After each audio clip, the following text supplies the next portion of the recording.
जहां एक और औषधि भवन विभिन्न गोलियां बनाने के लिए अपनी पूरी क्षमता से काम कर रहा था, वहीं आचार्य केशव की अस्त्र निर्माण कार्यशाला भी उतनी ही व्यस्त थी। आचार्य केशव कार्यशाला में अस्त्र निर्माताओं का नेतृत्व कर रहे थे और 1 लाख सैनिकों के लिए निम्न श्रेणी के 9वें स्तर के युद्ध व्यूह कवच का निर्माण कर रहे थे। इसके साथ ही वे और भी अधिक उन्नत मध्य श्रेणी के 9वें स्तर के युद्ध व्यूह कवच पर शोध कर रहे थे। इस महायुद्ध में अस्त्र निर्माण कार्यशाला द्वारा बनाए गए युद्ध व्यूह कवच ने जीत में एक निर्णायक भूमिका निभाई थी।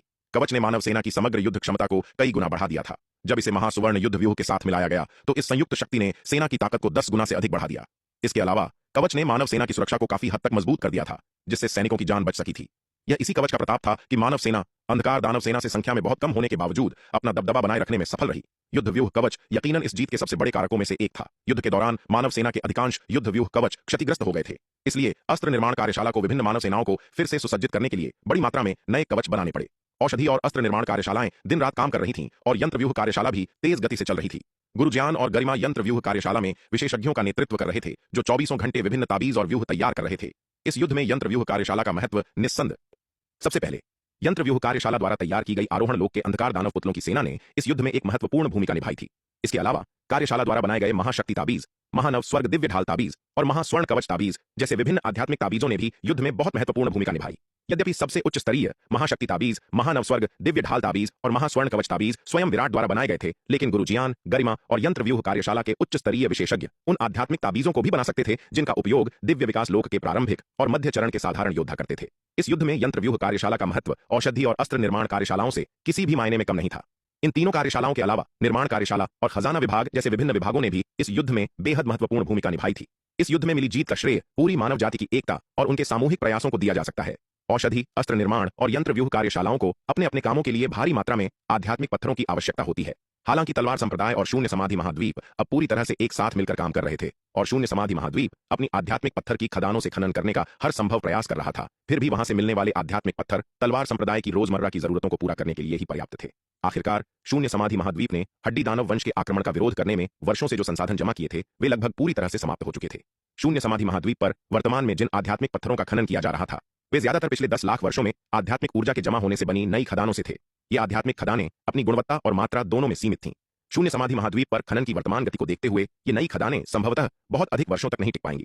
अधिक आध्यात्मिक पत्थर जमा करने के लिए एक अतिरिक्त स्रोत की आवश्यकता थी और बड़ी मात्रा में आध्यात्मिक पत्थर प्राप्त करने का सबसे तेज तरीका पूर्वी सागर के प्राचीन ड्रैगन महल के खंडहरों का पता लगाना था। विराट के स्वर्ण ड्रैगन अवतार ने कई वर्षों तक पूर्वी सागर के प्राचीन ड्रैगन महल के खंडहरों का पता लगाया था, लेकिन अभी तक केवल बाहरी क्षेत्र की ही खोज की थी। जहां तक प्राचीन ड्रैगन महल के खंडहरों के भीतरी शहर की बात है, उसने इसके केवल एक छोटे से हिस्से का ही पता लगाया था। उस समय शक्ति सिंधु महाद्वीप पर छाई आपातकालीन स्थिति के कारण मायावी व्यूह को तोड़ने के बाद स्वर्ण ड्रैगन अवतार जल्दबाजी में शार्दूल और विशाल कछुए को लेकर वापस लौट आया था और उसे भीतरी शहर के क्षेत्र का पूरी तरह से पता लगाने का समय ही नहीं मिला था। अब चूंकि स्वर्ण ड्रैगन अवतार अपनी चोटों से पूरी तरह उबर चुका था, तो पूर्वी सागर में प्राचीन ड्रैगन महल के खंडहरों की ओर फिर से प्रस्थान करने का समय आ गया था। इस बार स्वर्ण ड्रैगन अवतार ने अपने साथ केवल विशाल कछुए को लिया और किसी अन्य को नहीं। स्वर्ण ड्रैगन अवतार और विशाल कछुआ दोनों ही जल तत्व में महारथ रखते थे। समुद्र में उनकी ताकत न केवल कम नहीं होगी, बल्कि वास्तव में और भी अधिक बढ़ जाएगी। नीलिमा के विपरीत, जो एक अग्नि तत्व वाली पक्षी थी और समुद्र में उसकी शक्तियां बुरी तरह दब जाती थीं, जिससे वह अपनी आधी ताकत भी नहीं दिखा पाती थी। स्वर्ण ड्रैगन अवतार और विशाल कछुआ दोनों ही दिव्य विकास लोक के अंतिम चरण में पहुंच चुके थे। उनकी संयुक्त युद्ध क्षमता पूरी तरह से शीर्ष स्तर के अर्ध महाविपत्ति लोक के विशेषज्ञों के बराबर थी। इस बार विराट पूर्वी सागर में प्राचीन ड्रैगन महल के खंडहरों का पता लगाने के लिए और भी अधिक आश्वस्त था। आखिरकार अधिक ताकत के साथ उसके पास यंत्र व्यूह तकनीकों की एक विस्तृत श्रृंखला आ गई थी, जिससे उसे प्राचीन ड्रैगन महल के भीतरी शहर के व्यूहों को तोड़ने का अधिक आत्मविश्वास मिल गया था। जहां तक पूर्वी सागर के प्राचीन ड्रैगन महल के भीतरी शहर में मौजूद उसके पुराने दुश्मनों सम्राट जलासुर, सम्राट शाका, प्रमुख अष्टावक्र, केकड़ा ओ और प्रमुख शेर सिंह की बात है, तो विराट अब उन्हें कोई खतरा नहीं मानता था। स्वर्ण ड्रैगन अवतार की वर्तमान ताकत को देखते हुए सम्राट जलासुर, सम्राट शाका और अन्य लोग उसे कोई नुकसान नहीं पहुंचा सकते थे, जब तक कि वे भी अर्ध महाविपत्ति लोक तक नहीं पहुंच जाते। इसलिए सामान्य परिस्थितियों से निपटने के लिए केवल स्वर्ण ड्रैगन अवतार और विशाल कछुए को भेजना पर्याप्त से अधिक था। बेशक विराट द्वारा दूसरों को साथ न ले जाने के दो कारण थे। पहला, स्वर्ण ड्रैगन अवतार और विशाल कछुआ पूर्वी सागर के प्राचीन ड्रैगन महल के भीतरी शहर के भीतर के अधिकांश खतरों को संभालने के लिए पर्याप्त मजबूत थे। दूसरा, विराट ने अंधकार दानव वंश से बचाव के लिए तलवार संप्रदाय में अधिक विशेषज्ञों को छोड़ दिया था। पिछले 1 साल से यद्यपि अंधकार दानव वंश पश्चिमी महाद्वीप के अंधकार रसातल में निष्क्रिय पड़ा था, लेकिन कोई भी इस बात की गारंटी नहीं दे सकता था कि वे अचानक अंधकार दानव लोक से एक बड़ी सेना भेजकर शक्ति सिंधु महाद्वीप पर एक और हमला नहीं करेंगे। विराट द्वारा अंधकार रसातल में छोड़ा गया अंधकार दानव पुतला अवतार लगातार अंधकार दानव वंश की गतिविधियों पर नजर रख रहा था, ताकि उनके अगले कदम के खिलाफ बचाव किया जा सके। शार्दूल भी अक्सर अंधकार रसातल के आसपास गश्त करता था, इस उम्मीद में कि उसे भीतर मौजूद अंधकार दानवों पर हमला करने का कोई मौका मिल जाए। दुर्भाग्य से अंधकार दानव वंश की सुरक्षा बहुत मजबूत थी और शार्दूल को अभी तक हमला करने का कोई मौका नहीं मिला था। अंधकार रसातल के भीतर अंधकार दानव वंश ने अत्यंत शक्तिशाली व्यूह तैनात कर रखे थे और अंधकार रसातल के तल पर एक अविश्वसनीय रूप से शक्तिशाली दानव अस्त्र उसकी रखवाली कर रहा था। यह अस्त्र अंधकार रसातल के व्यूहों के साथ मिलकर इसे लगभग अभेद्य बनाता था। शार्दूल की वर्तमान ताकत के बावजूद वह अंधकार रसातल के रक्षात्मक व्यूह को हिला भी नहीं सकता था। शार्दूल ने एक बार अंधकार रसातल पर हमला करने का प्रयास किया था, लेकिन अंततः वह उसके रक्षात्मक व्यूह को तोड़ने में विफल रहा और इसके बजाय उसी के मारक व्यूह द्वारा घायल हो गया। उस घटना के बाद से विराट ने शार्दूल को केवल बाहर से अंधकार दानव वंश की निगरानी करने का काम सौंपा था और अंधकार रसातल पर आगे कोई भी हमला करने से रोक दिया था। इसी तरह विराट ने मानव सेना को अंधकार रसातल पर हमला करने के लिए भेजने का भी कोई प्रयास नहीं किया। मानव सेना की ताकत अभी पूरी तरह से ठीक नहीं हुई थी और वे एक और बड़े युद्ध का सामना नहीं कर सकते थे। इसके अलावा अंधकार रसातल की सुरक्षा अविश्वसनीय रूप से मजबूत थी। सीधे हमले से मानव सेना को भारी नुकसान होने की संभावना थी। ऐसा दृष्टिकोण पूरी तरह से प्रतिकूल होगा। जब तक किसी के पास पूर्ण लाभ न हो तब तक संघर्ष में विरोधी पक्षों के लिए एक दूसरे के गढ़ों पर सीधे हमला करना दुर्लभ है। एक बड़ी शक्ति के गढ़ अनिवार्य रूप से भारी किले बंद होते हैं और ऐसे दुर्जय किले पर हमला करना एक बड़ी कीमत चुकाने के समान होता है। अंत में युद्ध में विजेता आमतौर पर दुश्मन के गढ़ की नाकाबंदी करने की रणनीति अपनाता है और लंबी अवधि में उन्हें धीरे धीरे थकाता है। यह दृष्टिकोण दुश्मन के अड्डे पर सीधे हमले की तुलना में बहुत कम खर्चीला है और अब विराट इसी रणनीति का उपयोग कर रहा था। उसने शार्दूल, नीलिमा, माया, एल्डर योगिता और तलवार संप्रदाय के अन्य विशेषज्ञों को अंधकार रसातल के बाहरी इलाके में अंधकार दानव वंश की कड़ी निगरानी करने का आदेश दिया था ताकि किसी भी अंधकार दानव को बाहर निकलने से रोका जा सके। यदि कोई अंधकार दानव बाहर निकलने का प्रयास करता है तो उसे तुरंत मार दिया जाता। अंधकार रसातल की सुरक्षा के बिना इन अंधकार दानवों को खत्म करना बहुत आसान था। पलक झपकते ही एक और वर्ष बीत गया। अंधकार दानव वंश के साथ हुए उस महायुद्ध को बीते अब 2 वर्ष हो चुके थे। इन 2 वर्षों के विश्राम के बाद मानव सेना अपनी ताकत वापस पाने लगी थी। पिछले 2 वर्षों के सुधार के दौरान मानव जाति के शीर्ष विशेषज्ञों ने तलवार संप्रदाय के चमत्कारी संसाधनों के सहयोग से काफी हद तक अपनी चोटों से उबर लिया था और अपनी ताकत वापस पा ली थी। कुछ योद्धाओं ने तो और भी अधिक प्रगति की थी। उदाहरण के लिए हिमशिखा ने 2 वर्षों की एकांत साधना के बाद न केवल अपनी चोटों से पूरी तरह से उबर लिया था बल्कि अपनी साधना को भी आगे बढ़ाया था और दिव्य विकास लोक के चरम को पार कर लिया था। युद्ध क्षमता के मामले में वह आधिकारिक तौर पर दांव संघ के उन पुराने विशेषज्ञों की श्रेणी में शामिल हो गई थी। हिमशिखा स्वयं असाधारण रूप से प्रतिभाशाली थी और हिम प्राचीन तलवार, जो कि एक अत्यंत शक्तिशाली रूपांतरण दिव्य अस्त्र था, के साथ मिलकर वह एल्डर रोहन, एल्डर यशपाल और एल्डर दामोदर जैसे दांव संघ के पुराने दिग्गजों के साथ प्रतिस्पर्धा करने में पूरी तरह सक्षम थी, जो अर्ध महाविपत्ति लोक में थे। यदि किसी दिन वह भी अर्ध महाविपत्ति लोक में पहुंच जाती है तो उपाध्यक्ष दिवाकर, एल्डर दुष्यंत और सूर्यवीर जैसे विशेषज्ञ भी उसका मुकाबला नहीं कर पाएंगे। केवल शार्दुल, नीलिमा, विशाल कछुआ, माया, आयु और चंपा जैसे असाधारण प्रतिभाशाली योद्धा ही उसे हरा सकते थे। दिव्य विकास लोक के चरम पर पहुंचने के बाद हिमशिखा एकांत साधना के लिए दांव संघ मुख्यालय में नहीं रुकी। इसके बजाय वह पश्चिमी महाद्वीप में अंधकार रसातल के पास गश्त करने चली गई। उस युद्ध के बाद से हिमशिखा के मन में अंधकार दानव वंश के लिए गहरी नफरत बैठ गई थी।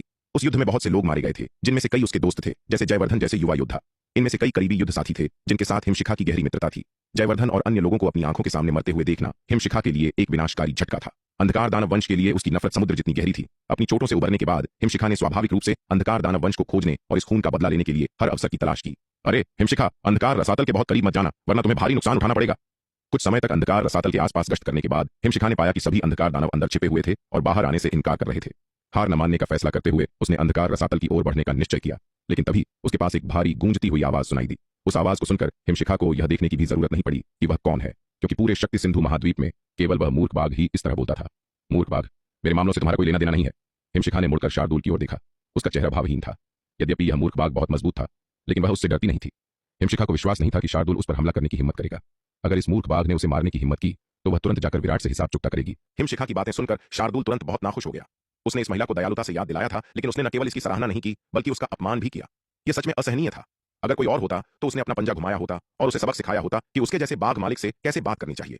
लेकिन चूंकि यह व्यक्ति हिमशिखा थी, शार्दूल के पास फिलहाल इसे सहने के अलावा कोई विकल्प नहीं था। आखिरकार इस महिला का बॉस के साथ रिश्ता कुछ अजीब था और इस बात की बहुत अधिक संभावना थी कि वह भविष्य में बॉस की महिला बन जाएगी। हाँ, तुम्हारे मामलों की किसे परवाह है। यद्यपि शार्दुल ने हिमशिखा पर हमला करने से खुद को रोक लिया, लेकिन वह जवाब दिए बिना नहीं रह सका। बाघ मालिक तुम्हें केवल इसलिए याद दिला रहा है क्योंकि हम सभी एक ही परिवार के हैं। तुम सुनती हो या नहीं ये तुम पर निर्भर है, लेकिन अगर बाद में तुम्हें भारी नुकसान होता है तो बाघ मालिक को पहले से चेतावनी न देने के लिए दोष मत देना और बाघ मालिक से मदद मत मांगना।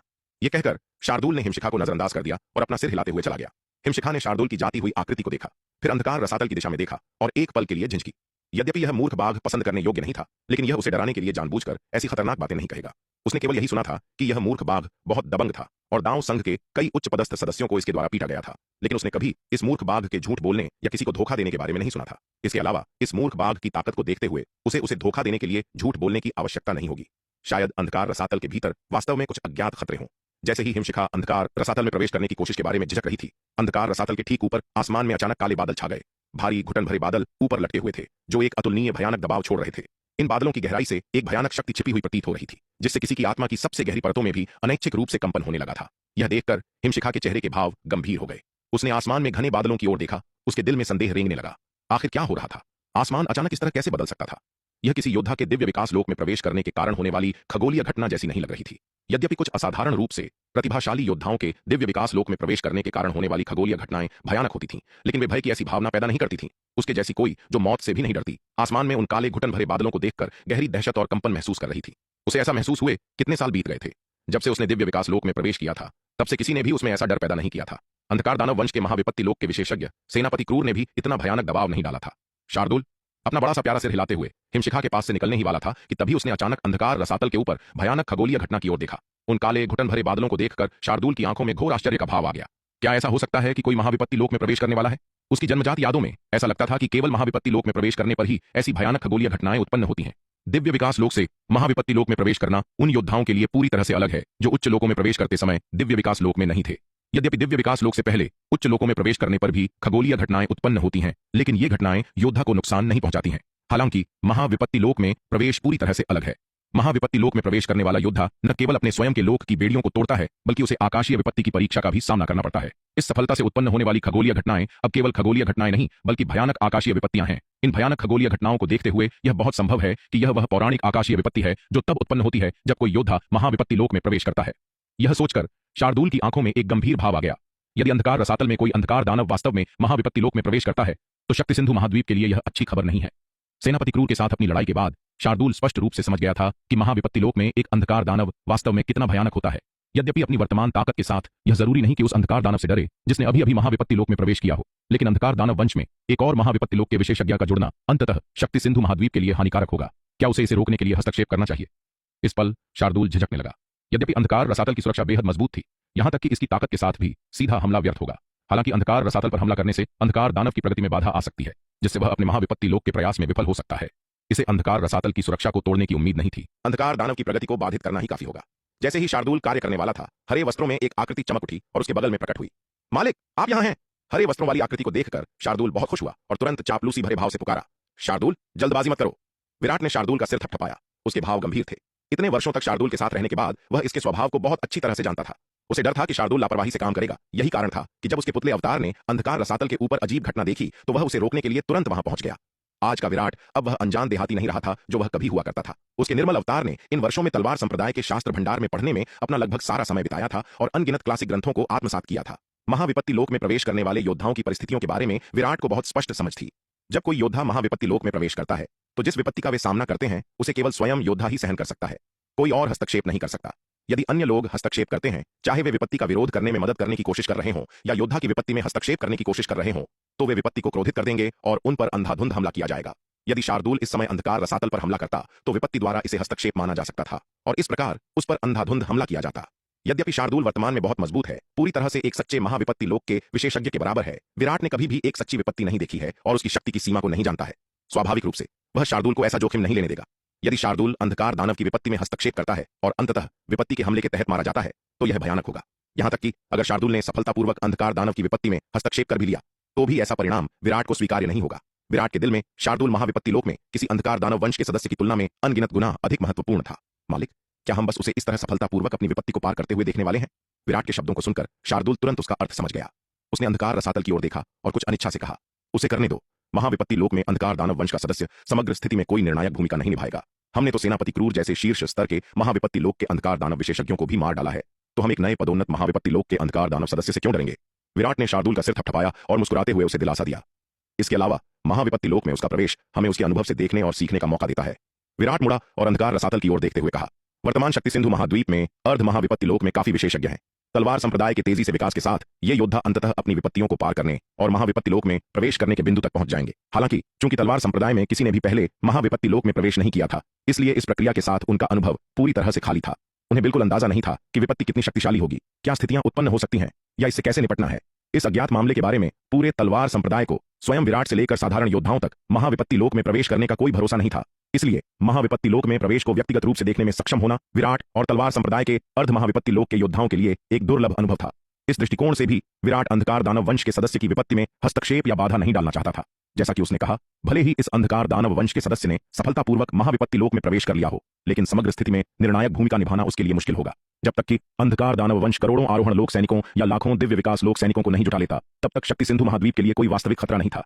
यह महाविपत्ति लोक में एक नया पदोन्नत अंधकार दानव था शार्दूल अकेले ही आसानी से इसे संभाल सकता था। ठीक है। विराट की बातें सुनकर शार्दूल केवल सिर हिला सका, क्योंकि उसके मालिक ने उसे इस समय अंधकार रसातल पर हमला न करने का आदेश दिया था, इसलिए वह अपने मालिक की बात सुनेगा। शार्दूल हमेशा बिना शर्त विराट के शब्दों का पालन करता था। फूह। तभी पूर्व से आकृतियां उड़ती हुई आईं और विराट के पास प्रकट हुईं। ये उपाध्यक्ष Diwakar, Suryaveer, Elder Dushyant, Elder Rohan, Elder Yashpal, Elder Damodar, महारानी रेणुका, एल्डर योगिता और अन्य लोग थे, जो खबर मिलने के बाद दौड़े चले आए थे। अंधकार रसातल के ऊपर की आश्चर्यजनक खगोलीय घटना को देखकर उपाध्यक्ष दिवाकर, एल्डर दुष्यंत और अन्य लोग आश्चर्य दिखाए बिना नहीं रह सके। यह क्या ऐसा हो सकता है कि अंधकार रसातल में कोई अंधकार दानव विपत्ति से गुजरने और महाविपत्ति लोक में प्रवेश करने वाला है? उपाध्यक्ष दिवाकर ने अपनी गहरी सांस ली, अपने झटके को दबाते हुए और गंभीरता से कहा। दांव संघ के उपाध्यक्ष के रूप में दिवाकर को अच्छी तरह से जानकारी थी। दांव संघ के कुछ क्लासिक ग्रंथों से वह जानता था कि महाविपत्ति लोक में प्रवेश करने के लिए योद्धाओं को एक विपत्ति से गुजरना पड़ता है। वर्तमान में 90% संभावना है कि यह अंधकार रसातल से अंधकार दानव वंश है जो महाविपत्ति लोक में प्रवेश कर रहा है और इस विपत्ति को ट्रिगर कर रहा है। विराट ने कहा। भाई विराट, हमें क्या करना चाहिए? उपाध्यक्ष दिवाकर ने विराट की ओर मुड़कर पूछा। यद्यपि वह और विराट शक्ति सिंधु महाद्वीप पर मानव जाति के नेता थे, लेकिन दिवाकर अभी भी शक्ति सिंधु महाद्वीप की समग्र स्थिति को प्रभावित करने वाले मामलों पर विराट की राय लेते थे। इतनी सारी चीजों का अनुभव करने के बाद दिवाकर ने बहुत पहले ही विराट की बुद्धिमत्ता और क्षमता को गहराई से पहचान लिया था। चाहे मार्शल आर्ट्स की प्रतिभा हो या मानसिक बुद्धिमत्ता, विराट ने लगभग पूर्ण प्रदर्शन प्रदर्शित किया था।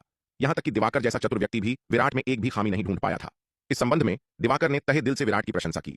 दिवाकर का यह भी मानना था कि शक्ति सिंधु महाद्वीप पर मानव जाति का नेता होने के लिए विराट खुद से अधिक उपयुक्त था। इसलिए दिवाकर अक्सर स्वेच्छा से विराट को निर्णय लेने की शक्ति छोड़ देते थे और खुशी खुशी एक सहायक भूमिका निभाते थे। आइए अभी कुछ न करें और स्थिति का निरीक्षण करें, विराट ने कहा। यह हमारे लिए आकाशीय विपत्ति का निरीक्षण करने का भी एक महत्वपूर्ण अवसर है। विराट की बातें सुनकर दिवाकर तुरंत उसका मतलब समझ गए और सिर हिलाते हुए कहा, ठीक है। शक्ति सिंधु महाद्वीप पर मानव जाति में वास्तव में विपत्तियों को पार करने के अनुभव की कमी थी। यद्यपि दांव संघ के कुछ अभिलेखों में महाविपत्ति लोक में प्रवेश करते समय विपत्तियों से गुजरने वाले योद्धाओं के विवरण शामिल थे, लेकिन ये रिकॉर्ड आखिरकार किताबों में सिर्फ रिकॉर्ड थे और कभी भी प्रत्यक्ष अनुभव से तुलना नहीं कर सकते थे। महाविपत्ति लोक में प्रवेश करते समय विपत्ति से गुजरने वाले योद्धा को देखे बिना वे कभी भी आकाशीय विपत्ति की शक्ति की सही सीमा नहीं जान पाएंगे। जब वे अर्ध महाविपत्ति लोक की सीमा तक पहुंचेंगे और आगे बढ़ने वाले होंगे तो वे अपनी क्षमताओं के बारे में अनिश्चित होंगे। उनके सामने का यह दृश्य वास्तव में एक दुर्लभ अवसर था। जैसे जैसे खबर फैली, अधिक से अधिक मानव महाबली अंधकार रसातल के आसपास की ओर दौड़ पड़े। इस आश्चर्यजनक खबर ने शक्ति सिंधु महाद्वीप के पूरे उच्च तबके को हिलाकर रख दिया। इस समय शक्ति सिंधु महाद्वीप के लगभग सभी दिव्य विकास लोक के पावर हाउस आ चुके थे। हिमशिखा, जिसने मूल रूप से अंधकार रसातल में उद्यम करने का इरादा किया था, अपने ट्रैक पर रुक गई और अन्य आने वाले योद्धाओं की तरह किनारे से देखते हुए अंधकार रसातल के बाहर खड़ी रही। अंधकार रसातल के ऊपर काले भारी बादल उनके सिर के ठीक ऊपर लग रहे थे, जो उन्हें उत्पीड़न की एक अपार भावना दे रहे थे।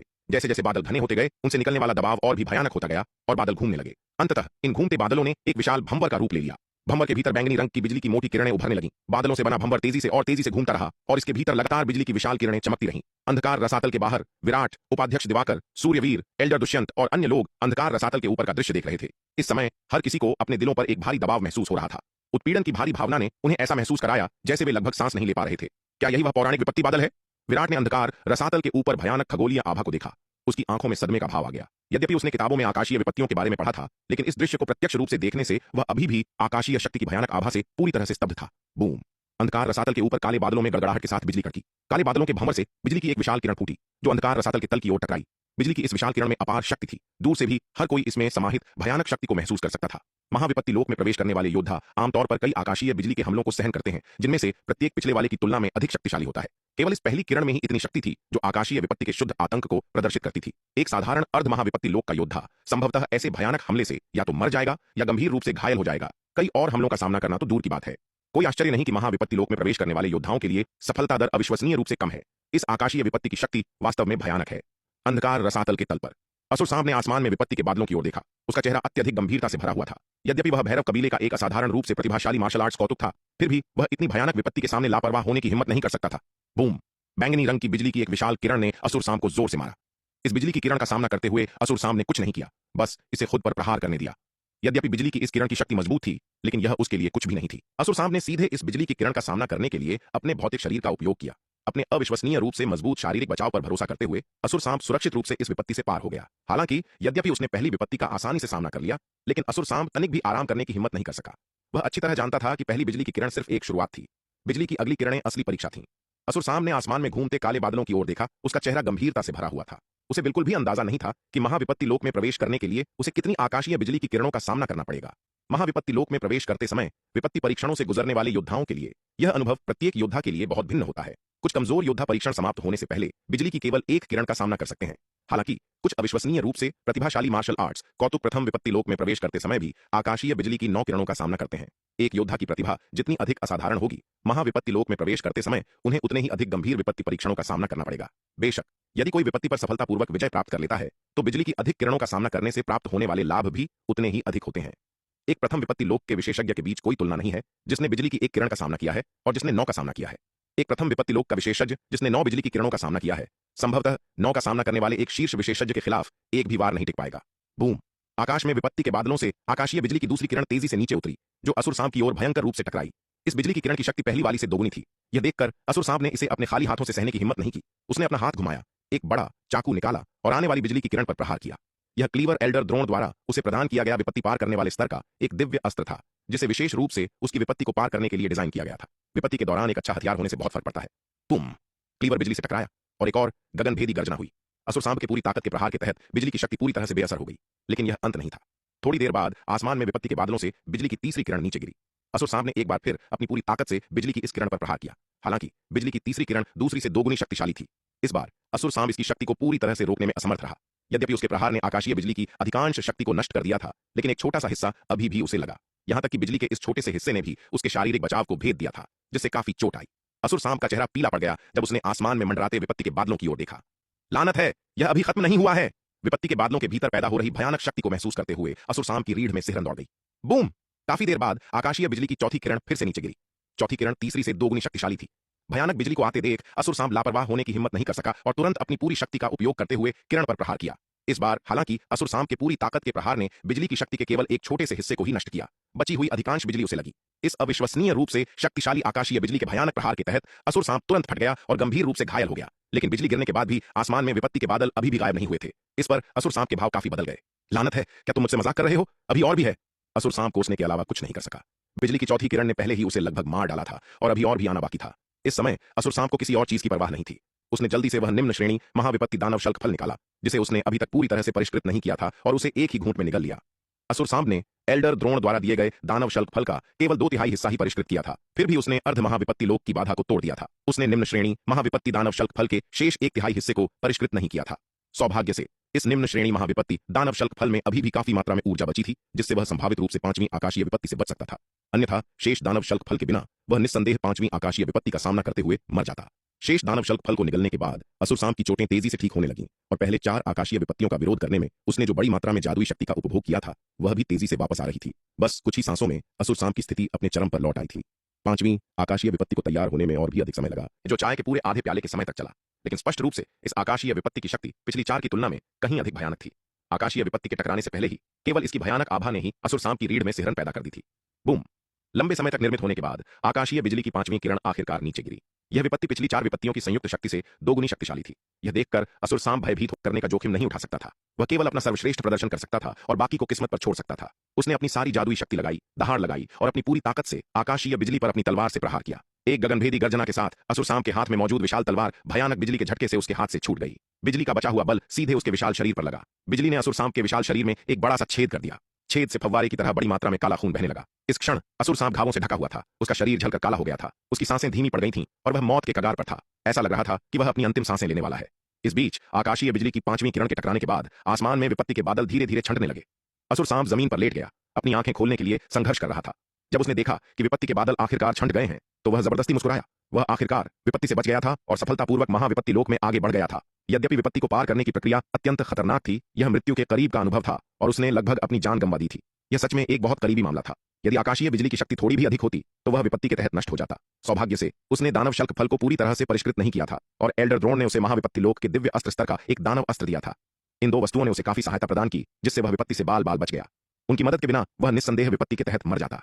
हे इस समय असुर सांप अपनी खुशी जाहिर करने के लिए बेतहाशा हंसना चाहता था। उसने आखिरकार महाविपत्ति लोक में आगे बढ़ने के लिए आकाशीय बिजली की 5 किरणों पर काबू पा लिया था। भैरव कबीले में भी यह अत्यंत दुर्लभ था। यहां तक कि सेनापति क्रूर, जिसे कभी भैरव कबीले के अद्वितीय मार्शल आर्ट्स कौतुक के रूप में सराहा जाता था, ने महाविपत्ति लोक में आगे बढ़ने पर केवल 4 आकाशीय विपत्तियों पर काबू पाया था। आकाशीय बिजली की 5 विपत्तियों पर काबू पाने और 4 पर काबू पाने के बीच सिर्फ एक बिजली की किरण का अंतर लग सकता था, लेकिन यह अंतर बहुत बड़ा था।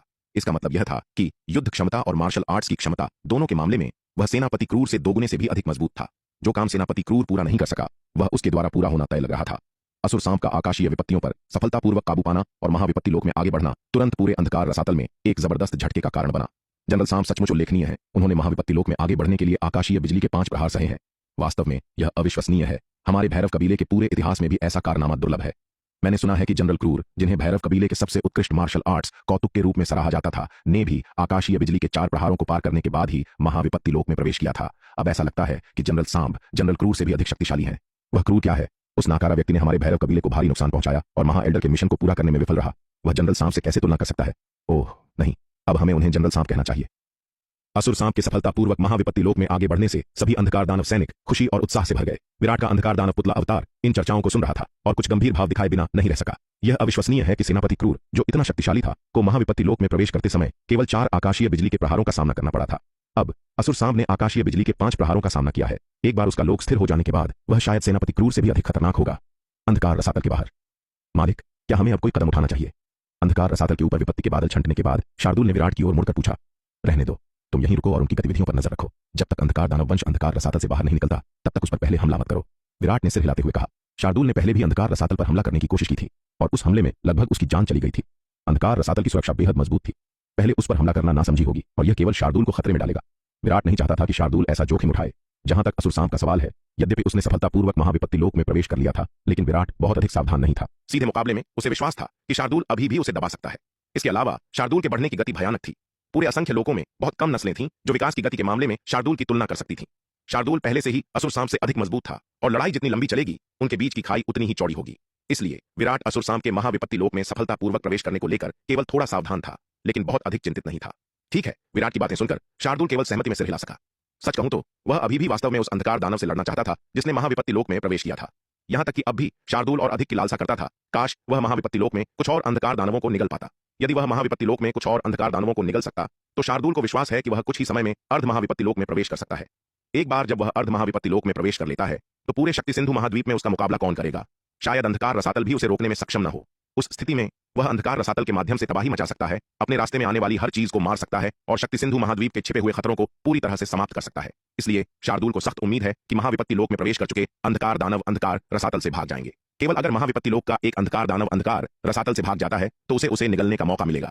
यदि वह अंधकार रसातल में निष्क्रिय रहता है, तो उससे निपटना अधिक कठिन होगा। वैसे मालिक, वह महिला हिमशिखा अंधकार रसातल में उद्यम करने की योजना बना रही थी।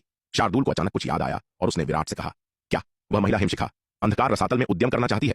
शार्दुल की बातें सुनकर विराट का चेहरा काला पड़ गया और उसने गुस्से में कहा, क्या उस महिला के पास दिमाग भी है? अपनी ताकत के साथ वह अंधकार रसातल में उद्यम करना चाहती है? क्या वह अपनी मौत की ओर दौड़ रही है? यहां तक कि जब शार्दुल जैसे शक्तिशाली व्यक्ति ने अंधकार रसातल में उद्यम किया, तो वह रसातल के मार्ग व्यू से गंभीर रूप से घायल हो गया था। हिमशिखा की तो बात ही छोड़ दें, मैंने भी उसे लापरवाही न करने की याद दिलाई थी, लेकिन उस महिला ने न केवल मेरी बात नहीं सुनी, बल्कि मुझे शाप भी दिया, यह कहते हुए कि उसके मामलों से मेरा कोई लेना देना नहीं है। शार्दुल ने कहा, क्या उस महिला का दिमाग दरवाजे पर पटक दिया गया है? शार्दुल की बातें सुनकर विराट झुंझलाए बिना नहीं रह सका। वह अब कहां है? विराट ने शार्दुल की ओर देखते हुए पूछा। वहां, शार्दुल ने एक दिशा की ओर इशारा किया। मुझे चिंता है कि वह सच में अंधकार रसातल में उद्यम करने गई है, इसलिए मैंने बहुत दूर जाने की हिम्मत नहीं की। उसे किसी भी पल बचाने के लिए तैयार हूं। यद्यपि शार्दुल हिमशिखा के रवैये से क्रोधित था, हिमशिखा अभी भी उसके अपने लोगों में से एक थी और शार्दुल उसे मरते हुए खड़ा होकर नहीं देख सकता था। यह सुनकर विराट चमका और उस दिशा की ओर उड़ गया। हिमशिखा ने अंधकार रसातल के ऊपर विपत्ति के बादलों को धीरे धीरे छंटते हुए देखा। वह एक पल के लिए झिंकी, लेकिन अंततः उसने अंधकार रसातल की ओर एक कदम बढ़ाया। महाविपत्ति लोक में प्रवेश करने वाले योद्धाओं के बारे में हिमशिखा की समझ विराट और उपाध्यक्ष दिवाकर की तुलना में बहुत कम स्पष्ट थी। उसे इस मामले की केवल सतही समझ थी। अंधकार रसातल के ऊपर विपत्ति के बादलों को छंटते देखकर उसने सोचा कि जिस अंधकार दानव ने महाविपत्ति लोक में प्रवेश किया था, वह आकाशीय बिजली गिरने से मारा गया है। आखिरकार आकाशीय बिजली की 5वीं किरण अविश्वसनीय रूप से शक्तिशाली थी। अर्ध महाविपत्ति लोक के किसी योद्धा के ऐसे भयानक आकाशीय बिजली के हमले का सामना करने की संभावना नहीं होगी। अभी अंधकार रसातल शायद अराजकता की स्थिति में है। इस दुर्लभ अवसर का लाभ उठाते हुए वह अंधकार रसातल में घुस सकती है और अपना बदला लेने के लिए दिव्य विकास लोक के कुछ और अंधकार दानवों को मार सकती है। यह सोचकर हिमशिखा आगे की ओर चमक उठी, सीधे अंधकार रसातल की ओर दौड़ पड़ी। लेकिन जैसे ही वह प्रवेश करने वाली थी, उसका कॉलर अचानक कस गया और उसे पीछे खींच लिया गया। हिमशिखा चौंक गई। उस पर इतनी अचानक कौन हमला कर रहा था? यह व्यक्ति उसके पास चुपचाप आया, बिना उसे देखे। अगर उन्होंने अचानक हमला किया, तो क्या वह तुरंत अपनी जान नहीं गंवा देगी? हिमशिखा ने अपना सिर घुमाया और एक नीले लबादे में एक युवक को उसे कॉलर से पकड़े हुए देखा। यह देखकर हिमशिखा तुरंत क्रोधित हो गई। विराट, तुम क्या कर रहे हो? मुझे अभी छोड़ दो। हिमशिखा ने विराट को घूरा। उसका गुस्सा भड़क रहा था। विराट द्वारा मुर्गे की तरह पकड़ा जाना उसके लिए एक बहुत बड़ा अपमान था। इसके साथ ही उसने विराट को दूर धकेलते हुए हिंसक रूप से संघर्ष किया। विराट अपनी छिपने की तकनीक का उपयोग करके चुपचाप उसके पास पहुंच सकता था, लेकिन ताकत के मामले में वह हिमशिखा का कोई मुकाबला नहीं था। वह उसे एक गुप्त हमले में आसानी से मार सकता था, लेकिन सीधे मुकाबले में वह उसे नहीं हरा सकता था। 2 साल पहले हुए उस महान युद्ध में विराट को जो चोटें आई थीं, वे बहुत अधिक गंभीर थीं। नाग पाताल तलवार के साथ उसने जो 3 अंतिम प्रहार किए थे उन्होंने उसके सच्चे सार और रक्तवंश की शक्ति को पूरी तरह से समाप्त कर दिया था। यहां तक कि उसके जन्मजात दांव शरीर को भी अकल्पनीय क्षति हुई थी। यह कहा जा सकता था कि उस लड़ाई में विराट की चोटें किसी और की तुलना में अधिक भारी थीं। यद्यपि सच्चे सार को कम होने के बाद आसानी से बहाल किया जा सकता है, लेकिन जन्मजात दांव शरीर में चोटें और अनंत परम रक्तवंश की शक्ति की कमी इतनी आसानी से वापस नहीं आती। यद्यपि विराट लगभग 20 वर्षों से अनंत परम मीनार के दूसरे स्तर पर एकांतवास में था, फिर भी उसकी रक्तवंश की शक्ति केवल 50-60% तक ही ठीक हुई थी, जो पूर्ण रूप से ठीक होने से अभी भी बहुत दूर थी। चूंकि उसकी रक्तवंश की शक्ति पूरी तरह से ठीक नहीं हुई थी और उसके जन्मजात दांव शरीर की चोटें अभी तक ठीक नहीं हुई थीं, इसलिए अनंत परम मीनार के दूसरे स्तर में उसके 20 वर्षों के एकांतवास के दौरान विराट की साधना ने लगभग कोई प्रगति नहीं की थी। नतीजतन हिमशिखा की ताकत ने उसे एक बार फिर पछाड़ दिया था। हिमशिखा, क्या तुम्हारा दिमाग खराब हो गया है? तुम वास्तव में अंधकार रसातल में उद्यम करना चाहती हो? विराट ने गुस्से में कहा, अपने सामने खड़ी महिला को देखते हुए। मैं जो करती हूं वह तुम्हारा कोई काम नहीं है। हिमशिखा ने उसकी ओर देखा और ठंडे स्वर में कहा, तुम्हारे लिए बेहतर होगा कि तुम मुझसे उलझो मत। उस समय गुफा में तुमने मुझे जो अपमानित किया था उसके लिए मैंने अभी तक तुमसे हिसाब चुकता नहीं किया है। हिमशिखा, तुम्हें क्या हो गया है कि तुम मरने के लिए इतनी बेताब हो? विराट ने निशब्द होकर कहा। उस समय गुफा में हिमशिखा ने उसे कैसे अपमानित किया, इस कहानी के बारे में विराट बहस करने के लिए बहुत आलसी था। उसने इस मनगढ़ंत कहानी को अनगिनत बार समझाया था, लेकिन हिमशिखा उस पर विश्वास ही नहीं करेगी, और वह क्या कर सकता था? इसलिए विराट ने इस बारे में बहस करना ही छोड़ दिया। हिमशिखा को जो कहना है वह कहने दो। मैं वरिष्ठ भाई जयवर्धन और अन्य लोगों का बदला लेने जा रही हूं, इसलिए मेरे रास्ते में मत आओ। हिमशिखा ने उसकी ओर देखा और ठंडी सांस ली। और मेरे सामने बकवास मत करो। मैं उतनी कमजोर नहीं हूं जितना तुम सोचते हो। मैं जाकर खुद को मौत के हवाले करूं या उन अंधकार दानव के कचरे के सिर काट लूं, तुम बस इंतजार करो और देखो। हिमशिखा की बातें सुनकर विराट निशब्द हो गया। वह नहीं जानता था कि इस महिला को अहंकारी कहा जाए या अति आत्मविश्वासी। जब शार्दुल ने भी अंधकार रसातल में उद्यम किया तो वह रसातल के मार्ग व्यूह द्वारा गंभीर रूप से घायल हो गया था। हिमशिखा की तो बात ही छोड़ दें। विराट ने स्वीकार किया कि हिमशिखा वास्तव में अब बहुत शक्तिशाली थी। उसके हाथ में हिम प्राचीन तलवार के साथ पूरे शक्ति सिंधु महाद्वीप में उसकी बराबरी करने वाला कोई विरला ही था। लेकिन हिमशिखा कितनी भी मजबूत क्यों न हो, वह शार्दुल से ज्यादा मजबूत नहीं हो सकती थी। शार्दुल! विराट ने पुकारा। मालिक! विराट की पुकार सुनकर शार्दुल तुरंत दौड़कर आया। विराट, तुम क्या करना चाहते हो? जब हिमशिखा ने विराट को शार्दुल को बुलाते हुए देखा तो उसने सतर्क होकर कहा, क्या तुम अंधकार रसातल में उद्यम नहीं करना चाहती थी? जब तक तुम शार्दुल को हरा सकती हो मैं तुम्हें नहीं रोकूंगा। विराट ने हिमशिखा की ओर देखते हुए कहा। विराट, अपनी हद में रहो। मैं जो करती हूं उससे तुम्हारा कोई लेना देना नहीं है। विराट की बातें सुनकर हिमशिखा ने गुस्से में कहा। यद्यपि हिमशिखा को अपनी ताकत पर भरोसा था, लेकिन वह इतनी अहंकारी नहीं थी कि सोच ले कि वह इस मूर्ख बाघ को हरा सकती है। तुम जो करती हो वह वास्तव में मेरे काम का नहीं है, लेकिन तुम अब तलवार संप्रदाय की सदस्य हो। तलवार संप्रदाय ने तुम्हारा पोषण करने में बहुत सारे संसाधन लगाए हैं। मैं बस तुम्हें मरने के लिए जाते हुए नहीं देख सकता। विराट ने ठंडे स्वर में कहा। किसने कहा कि मैं मरने जा रही हूं? मैं दुश्मन को मारने जा रही हूं। विराट, तुम बार बार कहते हो कि मैं मरने जा रही हूं, क्या तुम मुझे बहुत कम नहीं आंक रहे हो? हिमशिखा ने गुस्से में कहा। हम्फ, दुश्मन को मारना, दुश्मन को मारने के लिए अंधकार रसातल में जाना। हिमशिखा, क्या तुम्हें अपनी ताकत पर कुछ ज्यादा ही भरोसा नहीं है? विराट ने उपहास करते हुए कहा। यहां तक कि शार्दुल ने भी लगभग अपनी जान गंवा दी थी, तुम्हारी तो बात ही क्या है? विराट की बातें सुनकर हिमशिखा को झटका लगा। उसने आश्चर्य से विराट की ओर देखा, फिर उसके बगल में खड़े शार्दुल की ओर देखा। उसकी आंखों में अविश्वास का भाव था।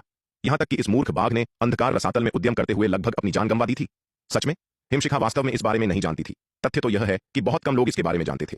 पूरे शक्ति सिंधु महाद्वीप में केवल विराट और शार्दुल ही जानते थे। आखिरकार शार्दुल अपनी प्रतिष्ठा को लेकर बहुत चिंतित रहता था। वह संभवतः इतनी अशोभनीय चीज का प्रचार कैसे कर सकता था? तो यदि तुम चाहो तो अंधकार रसातल में उद्यम कर सकती हो। जब तक तुम शार्दुल को हरा देती हो और यह साबित करती हो कि तुम्हारी ताकत उससे अधिक है, मैं हस्तक्षेप नहीं करूंगा। अन्यथा बेहतर होगा कि तुम अच्छे से व्यवहार करो और कोई परेशानी पैदा न करो। विराट ने उसकी ओर देखते हुए कहा। विराट की बातें सुनकर हिमशिखा चुप हो गई। अगर विराट ने जो कहा वह सच था तो अंधकार रसातल में जाना व्यावहारिक रूप से आत्महत्या थी। शार्दुल, उस पर नजर रखो। अगर वह परेशानी पैदा करने की हिम्मत करती है तो उसे बेहोश कर दो और घसीट कर ले जाओ। पीछे मत हटना। विराट मुड़ा और शार्दुल को आदेश दिया। हाँ मालिक। विराट की बातें सुनकर शार्दुल ने उत्साह से सिर हिलाया। वह लंबे समय से इस महिला को पीटना चाहता था, लेकिन अतीत में उसे डर था कि अगर उसने ऐसा किया तो वह उसके बॉस के पास जाएगी और शिकायत करेगी, जिससे वह बुरा दिखेगा। इसलिए शार्दुल ने ऐसा करने से परहेज किया था, लेकिन अब उसके बॉस ने व्यक्तिगत रूप से आदेश दिया था, उसे पीटने की इजाजत दी थी। यह शार्दुल के कानों में स्वर्गीय संगीत की तरह था। विराट, अपनी हद में रहो। विराट की बातें सुनकर हिमशिखा आगा बबूला हो गई। उसने उसे घूरते हुए गुस्से में कहा। इस कमीने ने उसे बिल्कुल भी सम्मान नहीं दिखाया। हिमशिखा इस मूर्ख बाघ के असली स्वभाव को अच्छी तरह से जानती थी। विराट के शब्द इस मूर्ख बाघ को उसे पीटने का अधिकार देने के समान थे।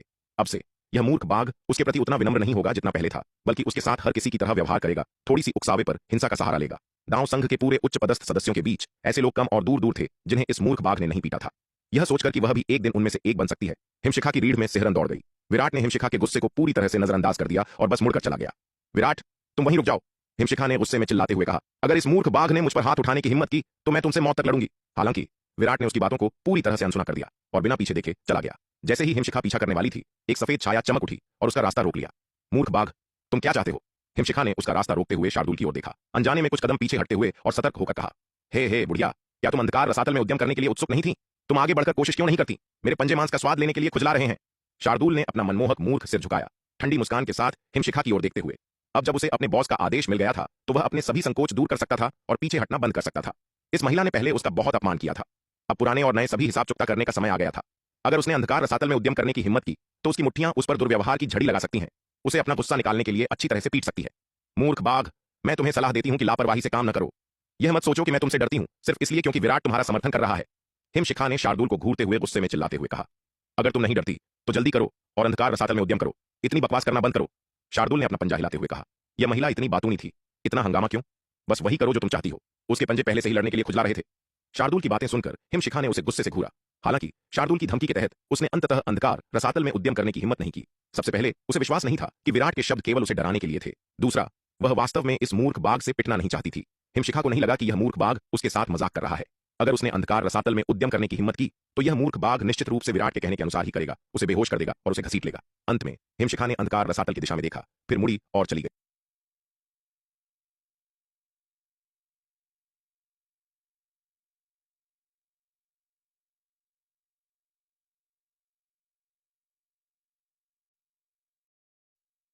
और औरत है, केवल बातें ही बातें, कोई काम नहीं, अंत में एक हवा का झोंका तक नहीं। हिमशिखा की जाती हुई आकृति को देखकर शार्दुल कुछ हद तक हतोत्साहित